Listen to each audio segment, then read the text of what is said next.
What I'm trying to say, Mr. Icke, is the richer we become, the more we behave as the CHITAURI are said to behave.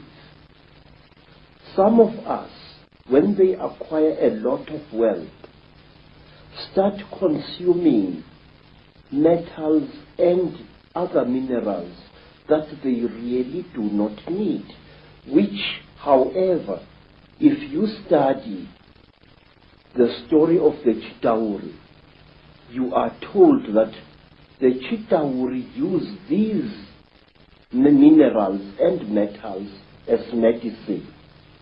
We are told, say, that the CHITAURI, when they get sick, smear their bodies with gold dust, which gets absorbed into their skins and they become all right. May I point out, it was once the custom of the Mutwa kings of Zimbabwe, the men who built the Zimbabwe reeds, that on certain rising of the day star, the priest king would be smeared from head to foot with gold dust, and sometimes he was ritually sacrificed on the top of the wall of the Zimbabwe fortress. And to my amazement, when I visited South America, I found that the ancient Mayans had exactly the same custom where a god king was smeared with a mixture of fat and gold dust. And I know from my own research that the Maya people and the Central and South American people have massive accounts and legends of the same reptilian gods. Yes, the thing is, if you read the ancient stories of our people, or you listen to them spoken by the storytellers, you find that we human beings are somehow programmed to alter the world in which we live and render it uninhabitable to ourselves. We are told, say, by the griots of Nigeria, by the griots of the Dogon people, that at one time, a few thousand years ago almost, the entire Sahara Desert was not a desert at all. In fact, photographs have been taken of the certain parts of the Sahara from high up, which show ancient irrigation systems where there is now wind-blown desert. Questions: are we being used as instruments for the destruction of our own species? I say yes. The wealthier a person is, the more like a CHITAURI he or she behaves. Some wealthy people even go to the extent of throwing away their old spouses and acquiring new ones, exactly as King Samahongo of the CHITAURI does. He kills and eats all his wives when they can no longer make love to him properly, and he acquires new ones. He killed and ate 36 of his wives over a long reign, and only one wife was cunning enough to keep out of his clutches. You see millionaires divorcing their wives and acquiring new wives. And the CHITAURI, unlike traditional Africans, believe that a female is inferior to the male. And so do the wealthy people who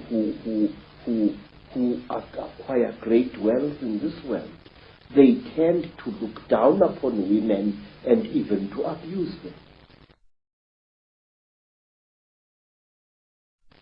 Well, let's connect this into the present day. And one thing that is a constant recurring theme is the reptilians or an extraterrestrial race interbreeding with humanity and creating particular bloodlines. And you've got an amazing artifact, I guess that's the word, necklace here, which I know is incredibly heavy, which has a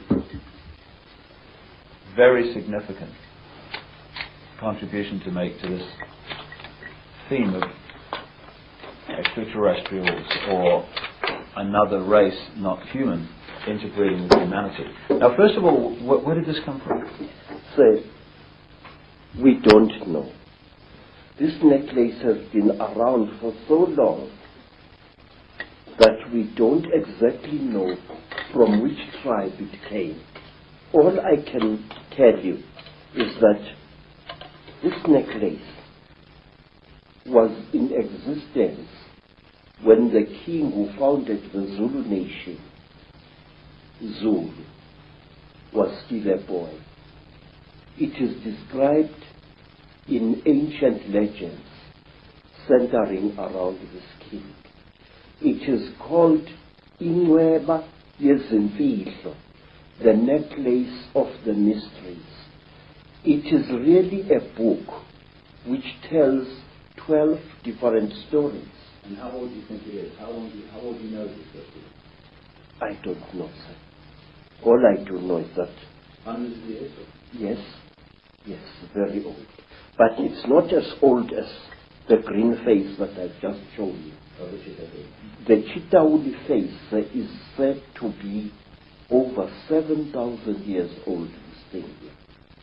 Now, this necklace enshrines several mysteries in it. Inside here are stones which are not from this earth. It is a very amazing story. There are 3 pebbles in here which stories say were brought to this earth by an alien baby which played with a human baby in the northern Transvaal. This... First of all, that looks so much, well, it obviously looks very much like a spacecraft. Yes. This half-molten object here used to be a serpent-like necklace worn by a Mashona chief. He went to investigate something which had landed in the bush and which was killing his people. And he went with his battle axe to attack this object. And the object blew a jet of very terrible fire at the chief. And he became just smoke. And this was all that was left of him. Now, this necklace enshrines one of the oldest and the greatest mysteries in our country. That the God beings which we call by the name CHITAURI and which are called Zishwezi or Imanugela in the languages of other tribes throughout Africa. These gods came down to the earth in great vessels made out of gold, and they united with female human beings to create a race of kings and queens on our earth.